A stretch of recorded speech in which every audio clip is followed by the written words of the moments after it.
নিষিদ্ধ ঘোষিত সংগঠন হিজবুত তাহরির আপনারা দেখছেন গত শুক্রবার জুম্মার নামাজ শেষে নিষিদ্ধ ঘোষিত সংগঠক হিজবুত তাহরিরের সদস্যরা বাইতুল মোকাররম এলাকায় একটি মিছিল করে।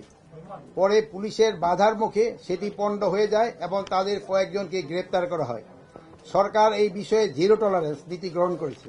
কোনোভাবেই কোনো নিষিদ্ধ ঘোষিত সংগঠনকে কোনো রাজনৈতিক কার্যক্রম পরিচালনা করতে দেয়া হবে না।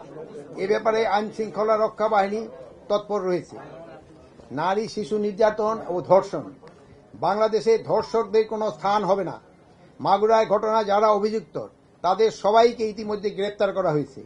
আইনি প্রক্রিয়ার মাধ্যমে তাদের সর্বোচ্চ শাস্তি নিশ্চিত করবে সরকার। একইভাবে যদি দেশে কোথাও নারীর প্রতি কোনো সহিংসতা বা ধর্ষণের মতো ঘটনা ঘটে তাদের সম্পূর্ণভাবে আইনের আওতায় নিয়ে আসা হবে। তাদের সর্বোচ্চ শাস্তি নিশ্চিত করা হবে।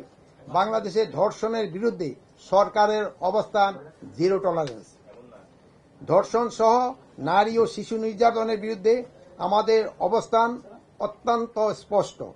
আমি আইন শৃঙ্খলা রক্ষা বাহিনীকে ধর্ষণ সহ সকল ধরনের নারী ও শিশু নির্যাতনের বিরুদ্ধে কঠোর অবস্থান নেয়ার নির্দেশ দিয়েছি। এ যাবৎ নারীদের প্রতি যত সহিংসতা হয়েছে সেগুলির তালিকা করে দ্রুত তদন্ত সম্পূর্ণ